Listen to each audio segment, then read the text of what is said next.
this next 6-game stretch is the fork in the road for Sporting Kansas City this season.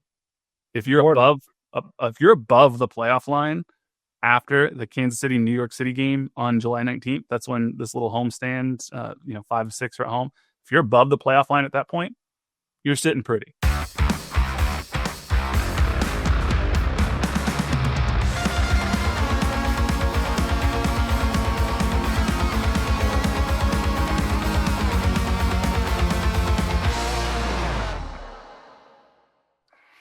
What's going on, everybody, and welcome back to another episode of No Other Pod. I'm Jimmy, along with my good buddy Daniel Kooser. Dan, I see you got that Germany World Cup kit going on there. What's going on, my friend? Isn't that weird that that's about 11 years ago? I remember when that shirt came out, and I was like, holy shit, I love that shirt. Pretty dope jersey, really. But I've never had something with the world champion crest in the middle, so it's kind of neat. It's not really a sewed-on badge. It's like a printed thing. That's really the 2014 World Cup? Yeah, bro. That's crazy. I would have thought maybe 2018, but time flies. Yeah, 2018 would have been France, right? Yeah, you're right. I can't believe that. I distinctly remember you and I talking about that shirt, I think, because we were both kind of like, we were getting to know each other. And we're like, that's kind of cool. I kind of like that shirt. And man, I remember going to the Legends and trying to find it at the Adidas shop and such. So I think I probably ordered it on worldsoccershop.com or something, but because I ended up buying the France shirt from 2018 because I liked that one a lot. Nice. So, dude, the weekend was one for the books, my friend. I mean, not only did you have a daytime KC Current game, but you had a full Saturday slate of wrestling. You had Sporting played Sunday. The Tony Awards were Sunday night. It was just a hell of a time, man. I enjoyed myself. It's crazy. Money in the Bank was great. Ron Killings is back. We want truth.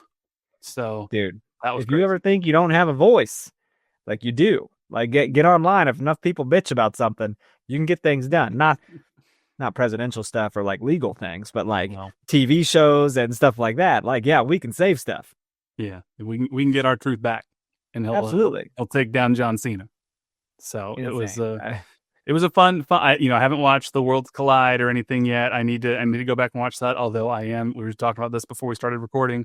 I'm a huge fan of Mr. Iguana, this luchador from AAA wrestling. I'm like, I don't know what is happening or why he's got an iguana puppet or anything, but I am 100% in. Well, what about the wrestler Psycho Clown from AAA? Yep, the AAA's got some crazy talent. If you Google Psycho Clown AAA and just see the first image, like that's the dude's mask, and it has like a tongue attached to it. Yep. It's wild. He looks like a juggalo from Insane Clown Posse. Oh, I know what a juggalo is. You gotta drink that Faygo, But no, it was good. And I do, before we get too far into this, I do just want to give a quick shout out because something else that happened over the weekend, I believe, is the Kansas City Sports Network announced that the 4th annual Tacos and Bourbon Charity Golf Tournament is back. It's at a new location this year at the Creekmore Golf Course in Raymore, Missouri. It's going to be Monday, August 18th, starting at 11 a.m. Central Time. There's 4-person scrambles. It's made possible by the presenting sponsor, Holiday Distillery. Love Holiday Distillery and their Ben Holiday Bourbon. And then Tacos for Life is also going to be there helping out and helping put the thing on. So if you want to learn more about how you can sign up for the Tacos and Bourbon Charity Golf Tournament, you can go to the kcsn.com. There's lots of information there. You can sign up for a 4-person scramble. There's costs per team and everything. It's just now through July 18th. You can get the discounted price. Cost will go up by a little bit after July 18th. There's a limited number of spots. So go to kcsn.com, check out the Tacos and Bourbon Golf Festival. I don't play golf myself, so I have not played in it, but I have worked at it along with our buddy Chris.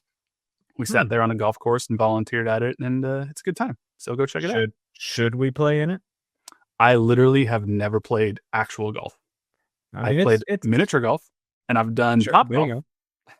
There you go. It's been a long time for me. I used to really enjoy the pitch and putt aspect of golf, but when it came to driving, I could never get the mechanics down to get decent power behind it. Like I'm a big guy. You're like, surely you got some power, and it's like I just couldn't do it because not really about how strong you are. It's like how you're freaking standing and The stuff. mechanics, yeah. I was actually able to get decent power, but I have, again, this is only at Top Golf. I've never really played much, but my problem is I'd always get a weird spin on the ball, so it would start heading out and then it would kind of slice off to one side. So I just Sure.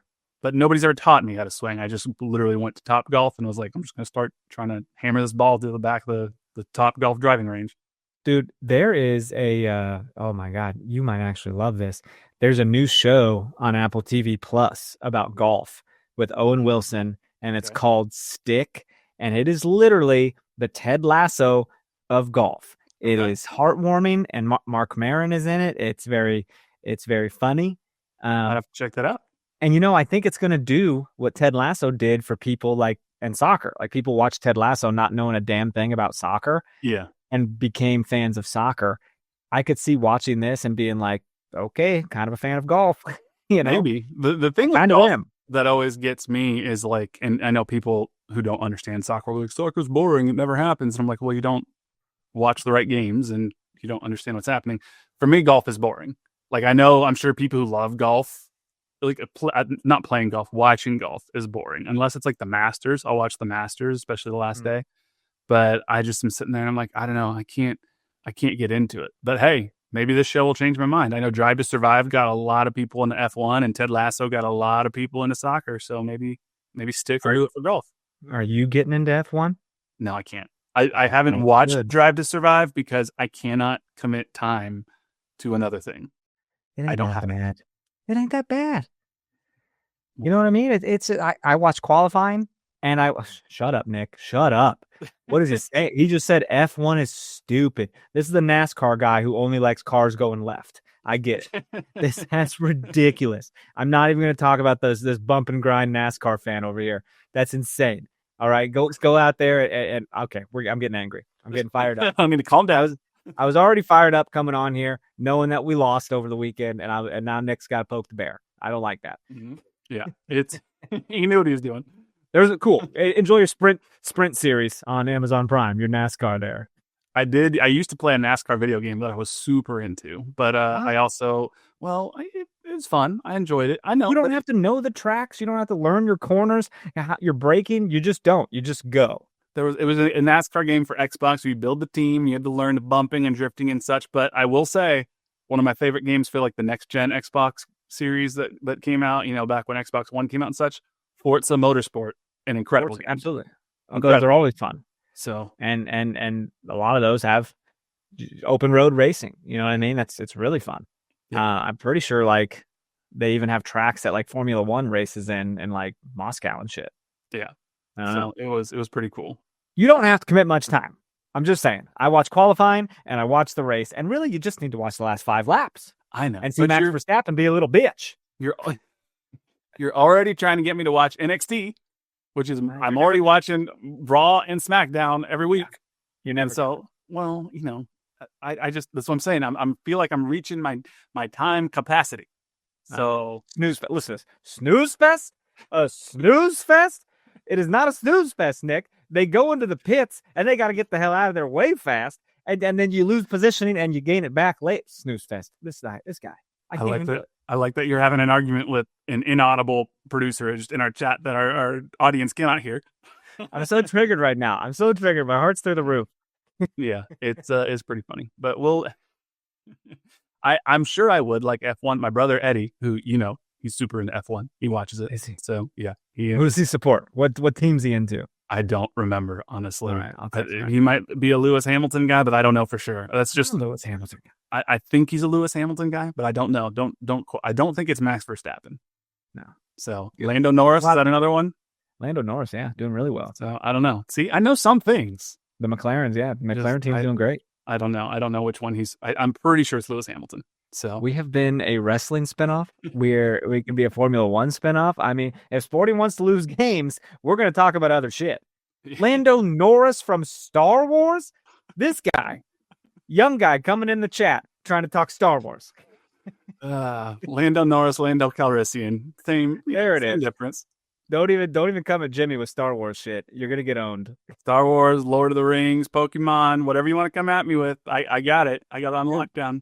My buddy's doing a thing right now. It's like Lord of the Rings branded, Mm. where he has to walk so many miles in like 3 months, and Is he it is trying to like, do the journey from the Shire to Mordor? yeah, yeah, yeah. He's walking the miles or whatever, and then he gets like a bunch of medals at the end that are like collectible Lord of the Rings stuff. Okay, first off, I need this to be sent to me because if I can get collectible Lord of the Rings stuff at the end of walking for a Yeah. series of for 3 months, I need to do this. Well, make a note and Google this shit. It was like I saw it as a Facebook ad one day, probably because my phone is listening to me.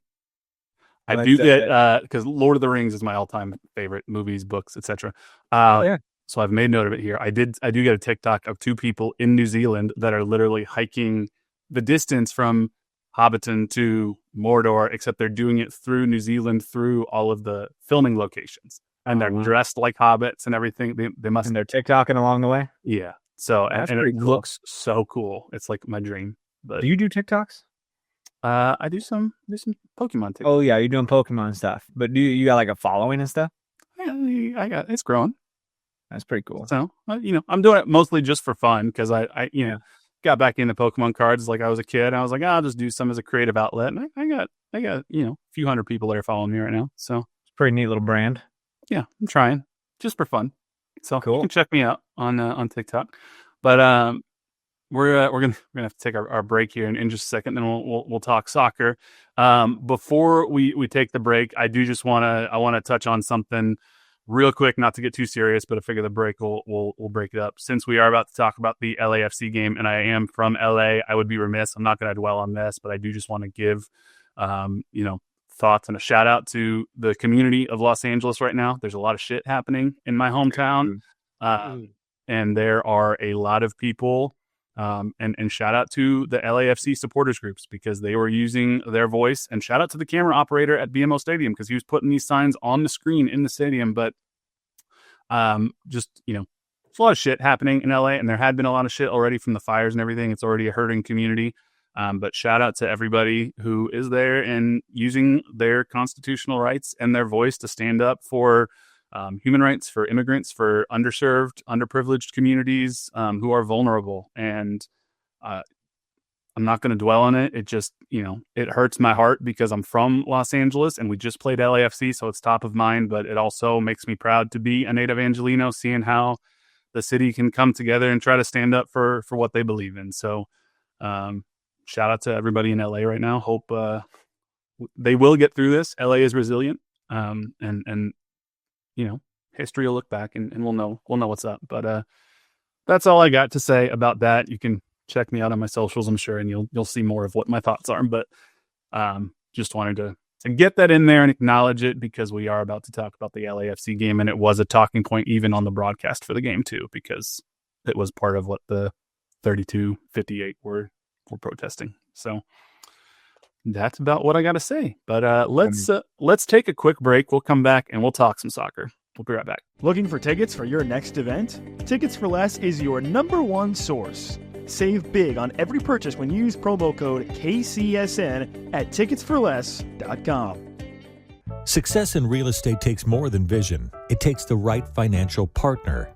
When someone takes something rundown and turns it into something great, that's called a comeback story. Like Brain Group. They take distressed properties here in KC, completely rework them, and then turn them into valuable real estate. But that kind of work needs the right bank behind it. Enter Emprise Bank.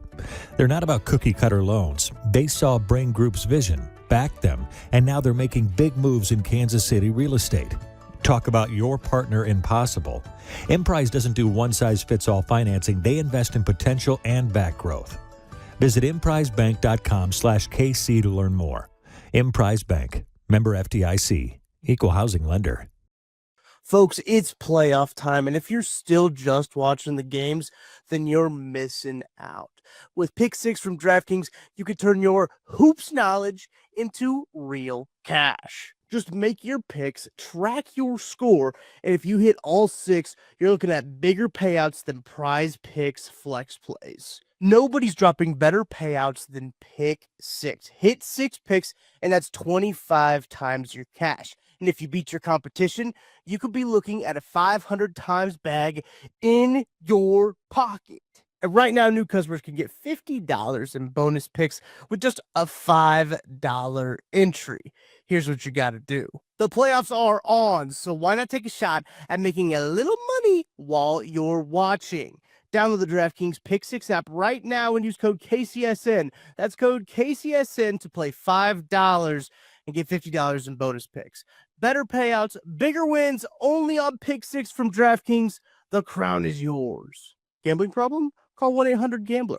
Help is available for problem gambling. Call 888-789-7777 or visit ccpg.org in Connecticut. Must be 18 plus. Age and eligibility restrictions vary by jurisdictions. Pick 6 not available everywhere, including New York and Ontario. Void where prohibited. 1 per new customer. Bonus awarded as non-withdrawable Pick 6 bonus picks that expire in 14 days. Limited time offer. Terms at pick6.draftkings.com/promos. Let me talk to you. I need to know. Are you Predator fan? Not Nashville Predators, but like the movie series, like Alien versus Predator. Are you talking about like the new animated series that's coming out? You know I'm talking about that. It came out Friday. Was it It's out? absolute, dude, worth it. Is it anime? I don't know. It is animated. I know. There's a YouTuber / streamer I follow who's also a voice actor, and he's one of the main voices in it. So I'm okay. It's 80 minutes, and I was like, easy enough. And it's kind of broken up into like 3 chapters with like a finale at the end. It's phenomenal and is like very exciting for like the future of the Predaverse, if you will. I don't really care for it either. But man, it's Predator. That was a movie that scared me as a kid. When really, it's not really a horror movie. It's more of an action franchise. Yeah, but as a kid. Yeah, it's scary. Same thing like Alien, I wouldn't consider a horror movie per se, although it leans more horror than Predator did. But but Alien, super creepy, terrifying as a child. And the new Alien movie, that Romulus, have you seen that? I actually haven't. I know it's on my list. Oh no, like it is. I saw it in theaters. I was like, this is haunting. I'm not having a good time. Like that. I am straight up not having a good time. So scary, dude. It like got back to horror roots when it was actually going towards an action trajectory, you know? Mm-hmm. Anyways, you know me and movies, man. Had to mention it. Predator, Killer of Killers on Hulu and Disney Plus. So good. I'll have to check it out. I do. Sure. I like that kind of stuff. And I finished. Like I said, 80 minutes. Fast. Not bad. That's not bad at easy. all. And I need some new shows and such. I need to start the studio because I've heard good things. So get me started. Yeah. I'll check it out. Absolutely. So very cool. Let's talk about this LAFC game. Well, first off, shout out to Ben, one of our listeners. Met him at Lee Summit Downtown Days. I was there for a couple hours in the booth holding down the fort for Kansas City Sports Network. Gave out some shirts and everything. It rained like a freaking monsoon for about half the time I was there and almost flooded our little booth that we had. But then the sun was on Saturday. It rained. Oh yeah. I don't think we got any rain here. Wow. For about an hour and a half, it started coming down, and it happened to be the first hour that I was there at Downtown Days. But then it cleared up, and Ben talked to you, told us how good we are and how much he likes us and stuff. Like you specifically, and how funny he thinks you are. He mentioned me. Yes, he thinks I'm funny. He thinks you're funny, and smart dude. We talked about the LAFC game and what we thought might happen. And, you know, we both predicted 4 goals to be scored. I thought, you know, maybe it would be a 2-2 draw, you know, best case scenario. 4 goals. Y'all are freaking awesome. So he was leaning more toward the loss side. I was trying to be optimistic and think maybe we could get a draw. But shout out to Ben. Appreciate you. Thank you for stopping by. Shout out to Ben for calling a 3-1 loss. I mean, he absolutely was leaning that way. That's great. Yeah, 2-1, 3-1 was what he was thinking. So wow, Ben knows what he's talking about. But this game, I think last week when we talked about it, we were saying, look, LAFC's tough. Denny Mwanga is one of the best players in the league. We saw that on full display in this game. I think we said if Sporting Kansas City had any chance to get a result, they needed to score first and score pretty early.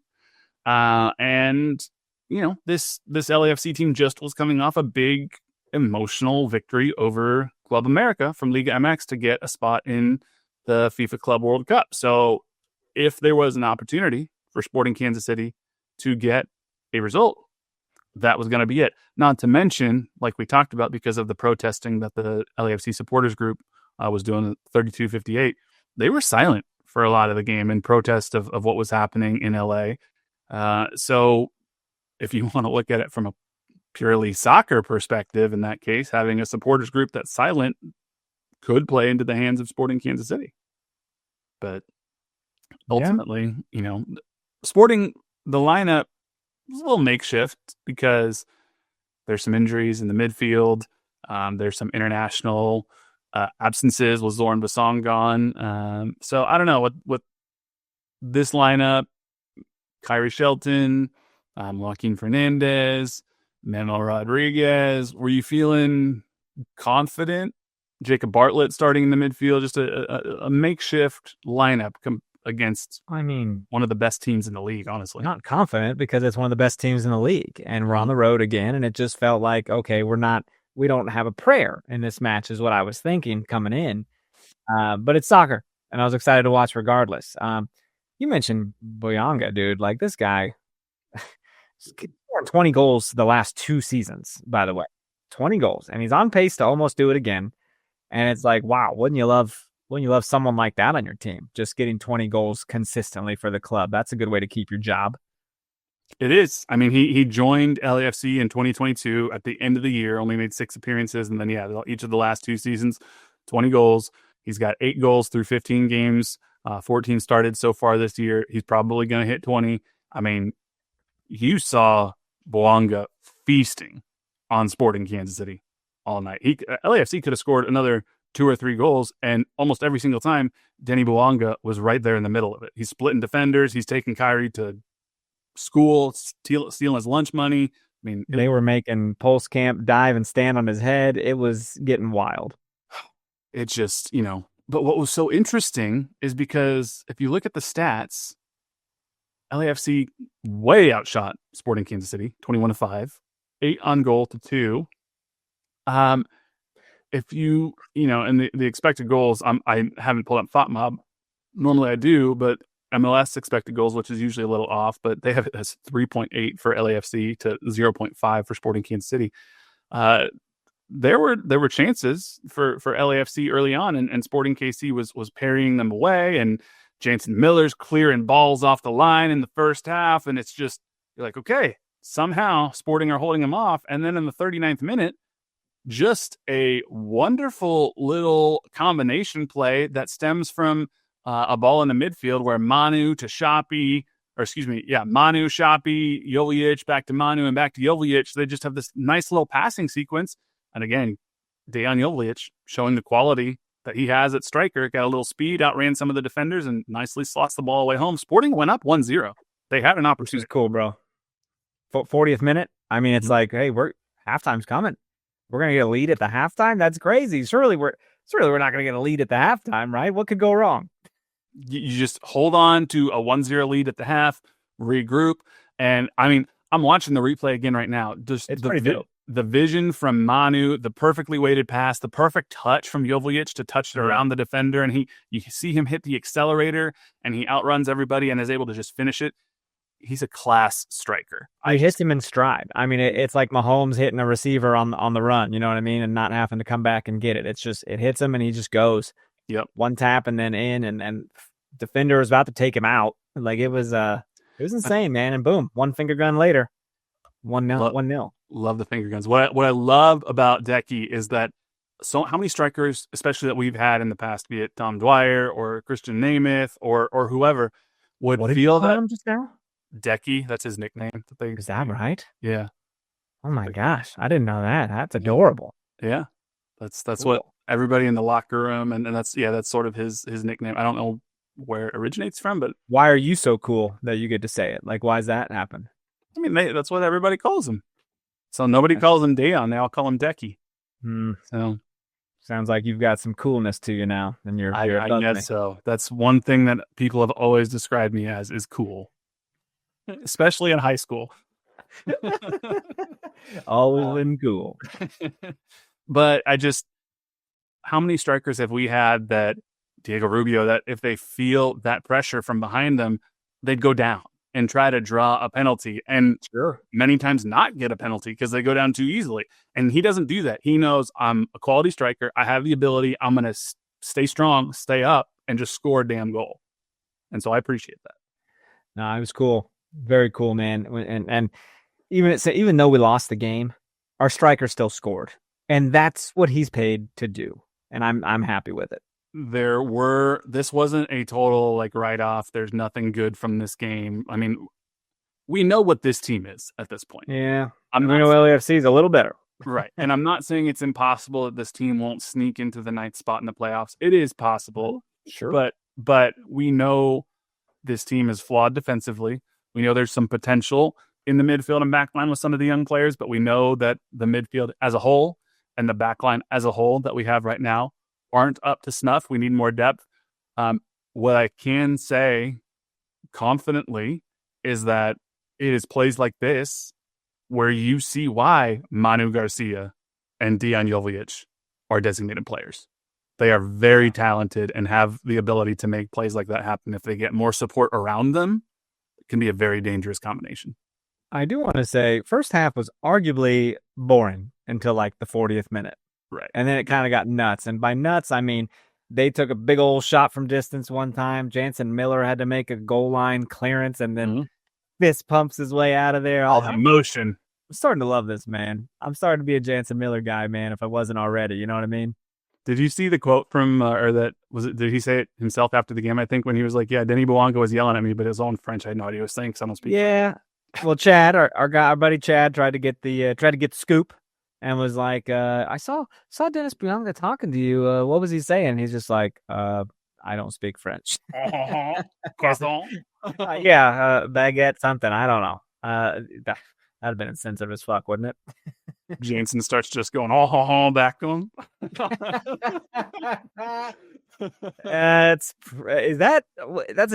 what would that be? I mean, it's not racism, but it's absolutely prejudice, right? Cultural insensitivity of some cultural insensitivity. That sounds better. Yeah. Oh shit.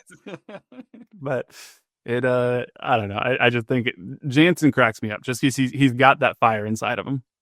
I played against a guy one time who was just terrorizing my outdoor team, and he like called me bruv or something. He was English. Bruv. I was just like, yeah, I just went, I'm not your fucking bruv. Yeah, because he was like really good. I was like, fuck this guy. I'm so mad. Not your bruv. That's funny. But yeah, I mean, we go into the halftime, and it just sucks because it's 2 minutes of stoppage. It's almost the 46th minute at this point, so there's 1 minute of stoppage left. They get a corner kick. Of course, it's Denis Bouanga who's on the corner kick, and then Segura just gets what's essentially a free header again at the 6-yard line because our defense just misjudges it, and he slots it into the far post, and it's a really good header, but feature not a bug for this team. Set piece defending is not good. Nick just had me thinking, he starts talking in French and you just go, yeehaw, yeehaw, howdy partner. Yeah, well, that'd be the same thing. I think he's saying, like, if Jansen's shit talking Bouanga and Bouanga just starts going, howdy partner, yeehaw. Jansen would probably be like, what? Yeah, he'd be like, oh, I'll have me some toasted ravioli.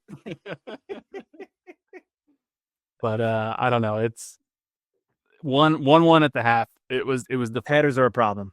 Set pieces, corners. Again, that sucks. We know this. Set piece defending and giving up penalties. Those are two things this Sporting Kansas City team cannot do. And Memo Rodriguez gave up a penalty that wasn't the most egregious penalty I've ever seen in my life. No. Did he make contact in the box and put the decision in the referee's hands? Yes. If the referee would have said no penalty, I don't know that there would have been enough for VAR to overturn it and call it a penalty, but he did point to the spot. And there certainly was not enough to overturn this and say no penalty. So the Frenchman, Bouanga, steps up to the spot again and sends Pulskamp the wrong way, because as much as I like Pulskamp and think he very much could be the keeper of the future, he's not Tim Melia when it comes to saving PKs. This had to happen. He's been splitting these guys on the right this whole time. Kyrie and whoever that was. This was bound to happen because the first 10 minutes of the second half, Bouanga had all the action, and there were like shots coming in and corners coming in, and there was another occasion he split the defenders there. It was absolutely bananas, and I'm like, this guy would be a lot of fun if he wasn't playing against us. he's fast. He's got pace. He's really good technically. It reminds me, he splits defenders the same way that Johnny Russell would split defenders when it was prime Johnny playing for us. But he's faster than Johnny. But he's faster than Johnny. And I'm going to say something that's some people might think here is maybe a little blasphemous. He's better than Johnny. So not blasphemous. I mean, we're all realists. Yeah, and so when he's doing, I just like all game, and we'll talk about him later after we take our second break here again. But I mean, he's involved again in the third goal that came, and he was involved in what should have been a third goal before the third goal was scored. It's just every single time LAFC was down and around the box, Denny Bouanga was there. It's bad. Kyrie and Jansen Miller were just doing their best. Everything outside of fouling the guy. And then they did foul the guy. They did. So let's take our second break here, but we'll be right back. Thanks for listening to KC Sports Network. Make sure you download our new app. Find it on the App Store or Google Play. Just search KC Sports Network. Buddy, are you familiar with the term guilty pleasure? You know what it means, right?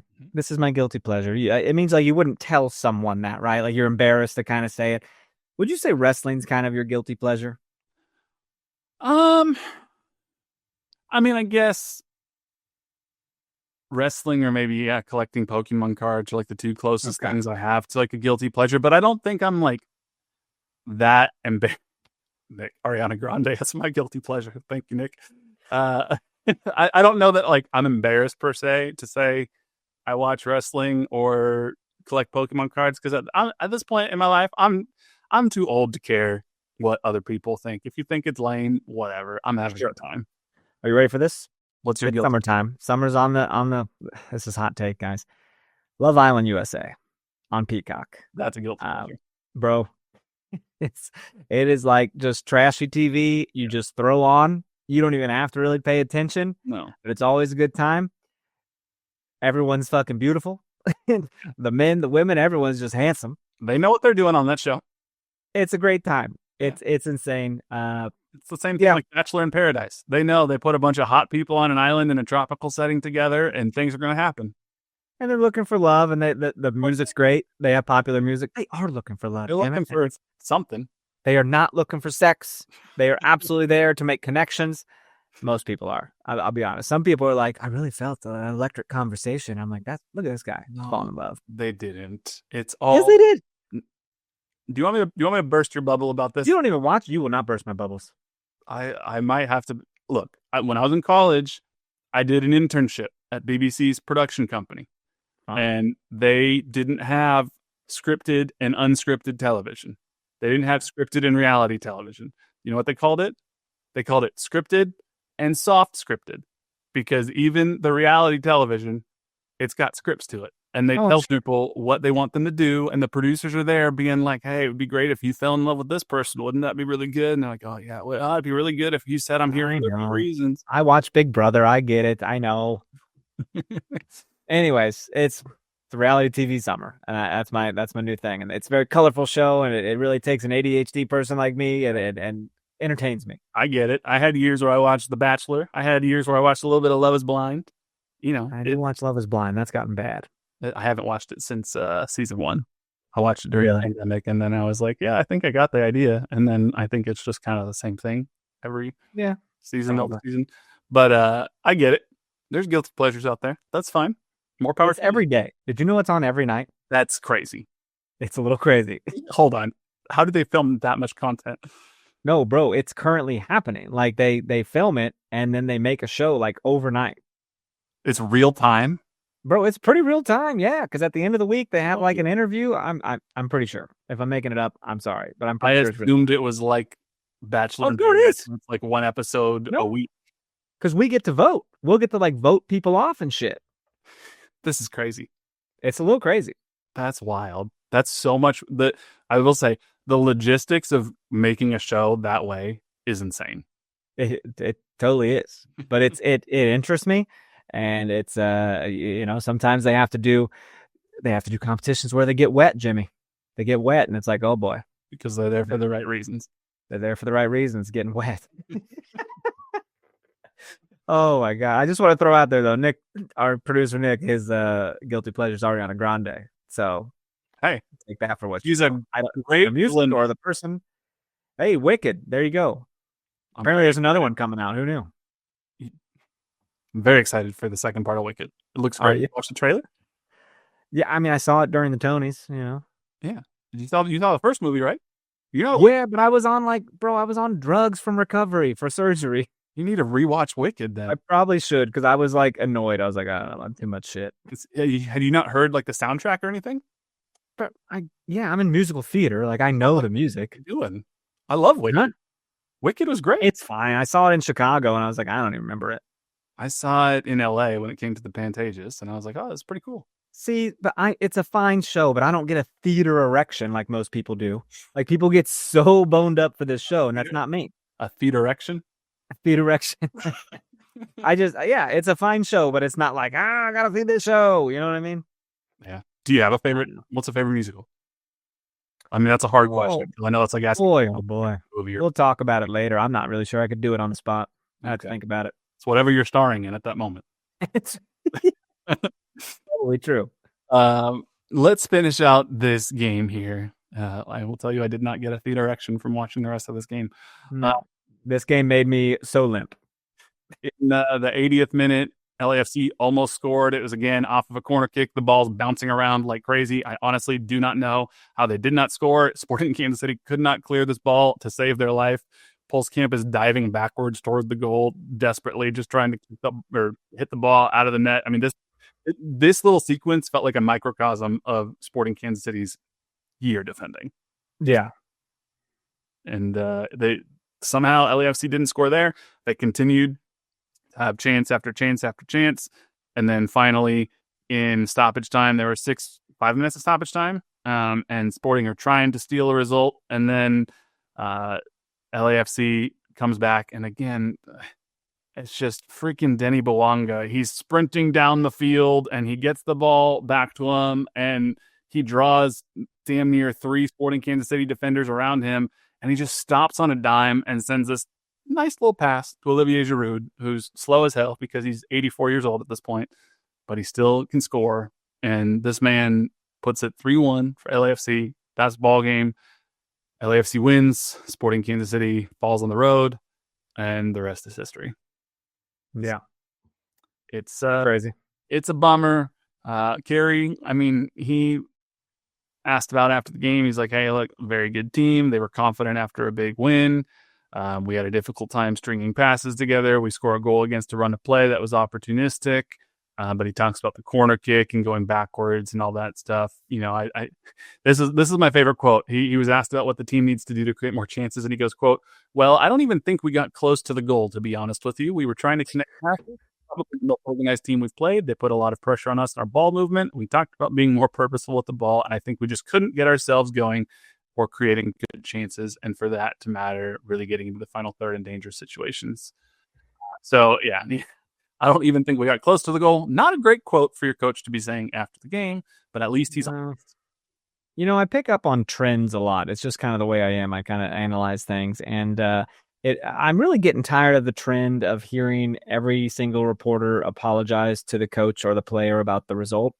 And I'm like, man, I just keep hearing that. And that's because the result is apologizable. Like it sucks. The results have not been fun, but I just keep hearing like, hey, Kerry, sorry about the result. And it's like, oh boy, we are sorry. Yeah, it is an interesting thing. I don't think I tend to do that when I ask a question. I might tell a player like congrats on the goal if I'm asking about it specifically. Yeah. But I have noticed it too. I'm going to pay more attention to, I don't think other like reporters in other countries do that really. I don't think so too, because aren't you supposed to be neutral in the press box? So why are you sorry? Why are you sorry about the result? Yeah. I'm just confused. I'm like, because we're all Sporting KC fans. Every reporter up there is a Sporting KC fan. So how are we really neutral if we're apologizing for their feelings? I don't know, man. I do a good job of being neutral when I'm in the press. I don't wear Sporting KC gear. I don't wear anything. I try not to even wear Sporting colors. I show up in the neutral colors, and I am a good boy in the press box. Do you know it's a very autistic thing to question rules and like to ask why? And that's where I'm at. I'm like, why is that a thing? I'm always going to ask. And if it is a thing, why are we apologizing to the guy afterwards? If it's like, hey, you don't know me, I'm neutral. I'm not a guy. I don't care. it's especially well. Also, I will say, for American soccer media, there are many of us who that's not our full-time gig. Like we're doing it as a passion project or a hobby, and if somebody can make a little money here and there, I get. but this isn't supporting us, and so I think there is, at least for me, I'm not speaking on behalf of other people, but I think for me there is a aspect of it that is maybe there's a little bit of gratitude that like this is crazy that I even get to do this, and so like I don't go, I'll ask tough questions. I mean, especially when it was the Gavin Wilkinson thing, like I asked Peter Vermees, like, hey, the Athletics reporting that, he wasn't even one of the candidates, and I'll do it, but I'm also not going to be antagonistic just to be antagonistic because I'm not trying to, ruin what we got going with the club. They've been very good to us in terms of giving us interviews and such. So, well, you're never going to say, hey, not sorry about the result. Hey, Kerry, got what you deserved. Gotcha.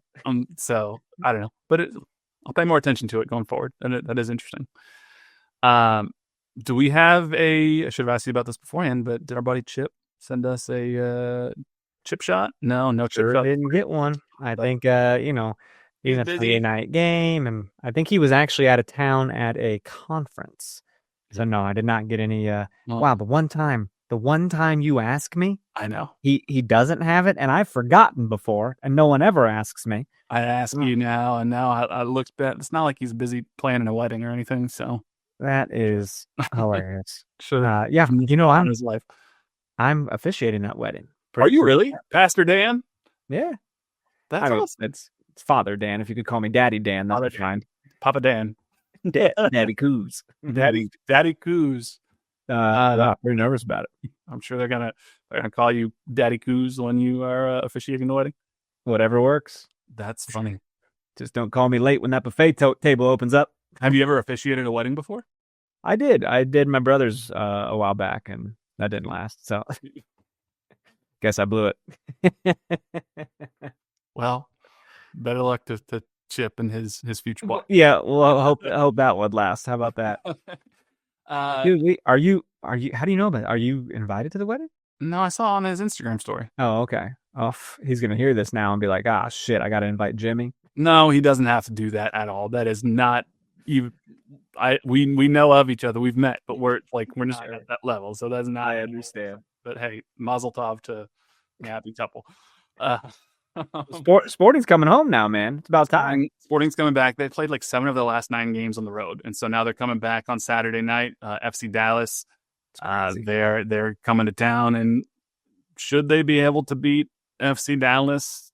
Probably, because they're 11th place, we're 12th place. Neither team is fantastic this year, and it's a home game, and it would be a really, really good opportunity for Sporting to earn a much-needed 3 points. Dallas has not won a game since, a league game. Last time Dallas won a league game was when they beat Miami back in April. Since then, they have either lost or drawn every league game they've played. So they're on downswing right now too, but they can be a little bugaboo of a team for Sporting Kansas City. So I don't know. How are you feeling about this one? Well, I mean, we have just as much a chance as we would at anybody else. You know what I mean? Coming off a pretty bad one against LAFC. You got to think you like our chances, man. And they're ready to get back to winning ways. I would like to think that Sporting Kansas City could at least get a result, if not win this game. I mean, these are the games that if you're going to make a push for that 9th playoff spot, you have to be able to win these games. Again, they have players that you've heard of before. Pitar Musa and, more specifically, Lucho Acosta is their star midfielder now. They don't have any one player who individually is scoring tons and tons of goals. They got 2 players tied at 4 goals. They got Lucho at 3 goals. Martins at 2 goals. So Leo Chu, who used to be on the Seattle Sounders. So they got players that you'll recognize. But there's no one individual who so far has statistically dominated. But hey, we said that about St. Louis, and then we struggled when we went to St. Louis to be able to stop them. So should Sporting KC win this game? In theory, probably, because it's at home. But they're they're right there with us, dude. If we win this, we jump them in the standings. Mhm. So I mean, it's just about an even matchup as you can get at this point in the season. And with us Yeah. scoring some goals here and there, I mean, it'd be nice to get this one done, man. And as Their business. frustrating as it was to blow the 1-goal lead and lose to LAFC, Sporting are still only 6 points out of that 9th playoff spot. Yeah. So you I beat- kind of thought that would happen. I'm like, man, they scored right before halftime. I'm like, that's a horrible sign. you had that feeling. Yeah. Yeah. But if Sporting, like you said, if they beat Dallas, that's a 6-point swing. Potentially you jump Dallas and then you are sitting no worse than 11th, and you're potentially, depending on how things go, only 3 points out of a playoff spot. And and the team that's in 9th right now, Colorado, and you got a game coming up against Colorado in the not too distant future as well. So there is opportunity here for Sporting Kansas City to make up some ground if they can beat Dallas, and then they got Charlotte after that at home, Salt Lake City at home, and then on the road against Colorado on the 4th of July before coming back for 2 more home games. This next 6-game stretch is the fork in the road for Sporting Kansas City this season. If you're above the playoff line after the Kansas City New York City game on July 19th, that's when this little homestand, 5-6 are at home. If you're above the playoff line at that point, you're sitting pretty. If you're still below the playoff line at that point, it's probably not happening. These summer months have made or broken teams. These summer months have gotten Seattle Sounders in a position to win MLS Cup, like when they were completely like near the bottom. So it's like we've all seen it happen. They're the dog days of summer for a reason. And if we can put some victories together, man, the 3 points, like you just rack them up. And then you look at you now. You're in a good spot. You know what I mean? Power rankings don't mean shit. I don't care how we win. I don't care if we have a single shot on goal and win, or a single shot in general. So we can get this done this weekend, man. I'm excited. There's a KC Current game at 6:30 at home, and then a Sporting game at 7:30. I'm going to try to do the do a little split first half KC Current, and then get to Sporting when I get there. Yeah. Well, if the Current play like they have been playing, hopefully by the end of the first half, the game will be sealed. So ideally, you get a couple goals in first half and then practice your defense. Yeah, it helps when you are up 2-0 after 11 minutes. No shit. Did you watch it all? Did you get to watch the game? I had it on partly when I was at Downtown Days. I was literally at Downtown Days in Lee Summit right when the game was happening, and then it started raining, and so I was paying attention, but I can't say I sat there and watched it like in a focused manner. But tune in tomorrow, folks. We're excited to talk about the victory. Yeah, check out Currently with Dan and Chris. It's always a good one. But yeah, this home stretch coming up is super important because 5 of the last 9 games of the year for Sporting Kansas City are on the road. And they're facing teams like Orlando, Seattle, Salt Lake, Minnesota, teams that have historically been a little bit tougher on the road for Sporting Kansas City. So this home stretch here, this is the season. And who knows what'll happen with the summer transfer window coming up. Maybe Sporting gets some reinforcements, but there's not a lot of wiggle room until some of these contracts come off the books. So we'll see. But this is it, man. This is probably when Carey's vying for this job. If he can have this stretch be a good one and vault SKC above the playoff line, his chances of landing that job become much greater. If they're still fighting for a playoff spot and they can't get through it in this home stretch, it becomes a lot tougher. Agreed, man. Agreed. I'm ready for it. But outside of that, you got anything else Sporting KC related you want to touch on? No, I think what you can mention though. First off, I think All-Star voting's open. All-Star voting is open. Sporting Kansas City does not, unsurprisingly, have any of the top vote getters across any position right now, but you can vote for Sporting Kansas City players if you want to. You could vote, but I think you want to vote for the freaking stars of the league, right? To watch if you're going to watch the All-Star game. Yeah, I think so too. I mean, if there is any player on Sporting Kansas City that you could argue is potentially All-Star worthy, you could say it's Dejan Jovic. I mean, he's the tied for the 3rd leading scorer in the league right now at 10 goals. The Golden Boot leader right now is Ty Baribo from Philadelphia at 13, and then there's Sam Surridge at Nashville with 11. But then there is a handful of people that are at 10, two of them being Dejan Jovic and Lionel Messi.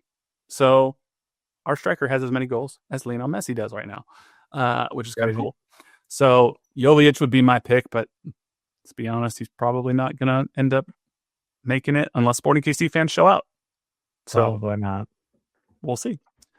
But that's a good shout.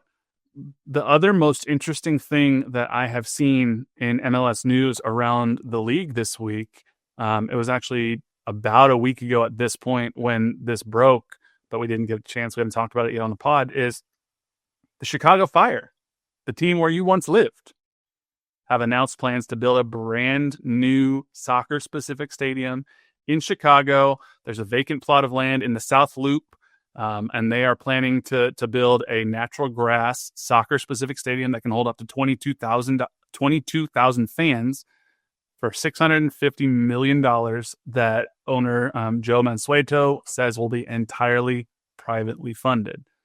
If they can do this, it's pretty cool, because right now they are playing in Soldier Field where the Chicago Bears play, and they do not sell that place out. So they and this would be way better than whatever it was, Toyota Park in Bridgeview.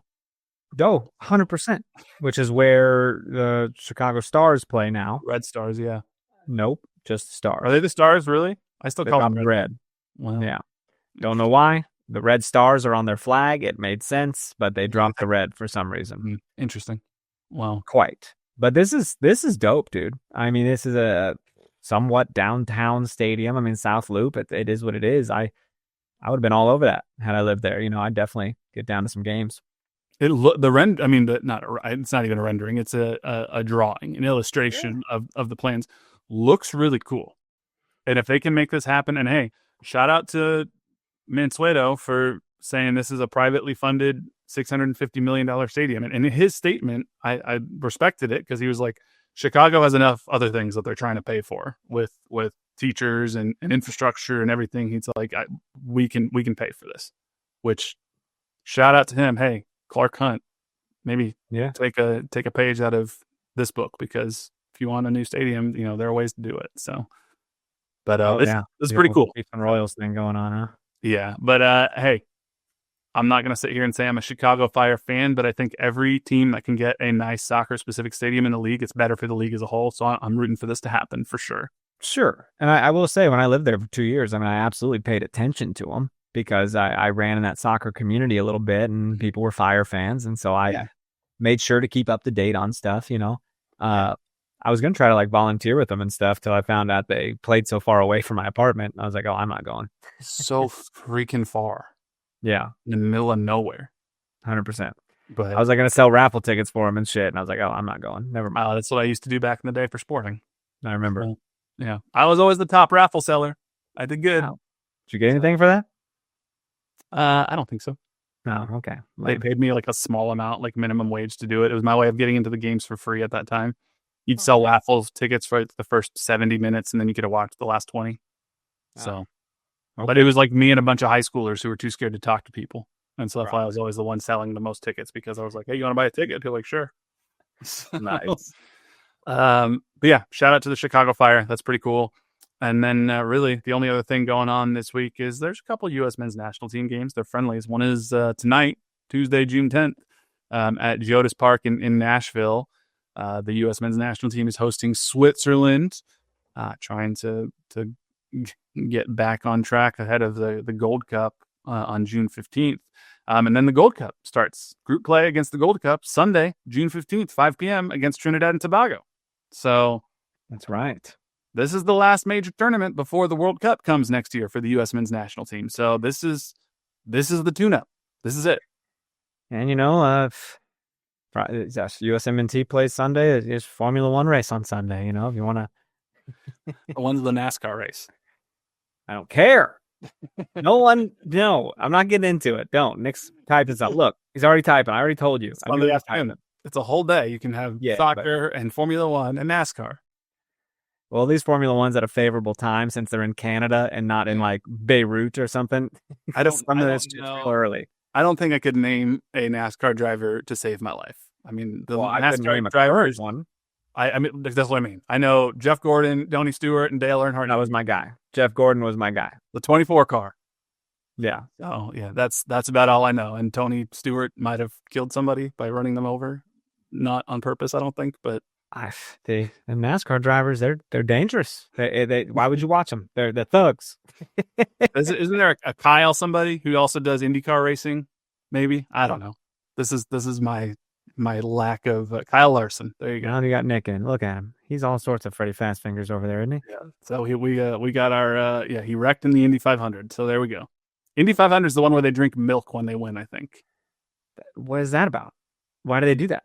They win and then they go to the bricks, I think, and they chug milk. It's pretty gross. Why tradition? Yeah, exactly. That's what I got. Well, hey, Christian Pulisic, he's not playing in the Gold Cup. He's taking a break. Oh, Landon Donovan's not going to like that. Landon Donovan is not happy, and Christian Pulisic's father is not happy with Landon Donovan. Daddy had to come in and defend his boy. Yeah. You don't talk about my boy like that. You're never getting an interview again. I'm sure it is moments like this where Mauricio Pochettino is like, what the hell am I doing with my life? Right. Why are these adult players, why are their parents like coming, there was that whole Gio Reyna thing back in the day and his parents, like, what is going on? Like, these are adult men who can handle themselves. Like, we don't need mommy and daddy to come assist. Adult men who come from a lot of money, who have probably been in certain circles for most of their lives and aren't used to people being a little bit harder on them than their parents would like them to be. Well, tell Pulisic's dad to bring the Capri Sun. Otherwise, we're fine. Well, Pulisic's not even playing, so hey, right. I'll be on team Landon Donovan. I think Landon's making some good points. If you want to tune up before you are playing in the only World Cup that will be in your home country of your life, and you decide to sit out the last tournament before the World Cup cycle starts, if you're going to be Captain America and Mr. Star on the U.S. men's national team, that's not a great look. Yeah, it's not. Why is that your choice? Why wouldn't you want to come and compete? And like, you love this, right? You love playing. Yeah. I don't know. So anyway, that's about all we got this week. We got. Thank you all so much for listening. Make sure you follow us on all the socials at No Other Pod, at Dan Kooser, at JCMax03. Leave us that 5-star rating and review. Check us out on YouTube, KCSN Soccer, or you can watch us on the KC Sports Network app. Send us an email, nootherpod@gmail.com, and check out the Tacos and Bourbon Charity Golf Tournament at kcsn.com. But until next time, he's Dan. I'm Jimmy. We'll catch y'all later. See ya. Formula One, baby. Go Ferrari.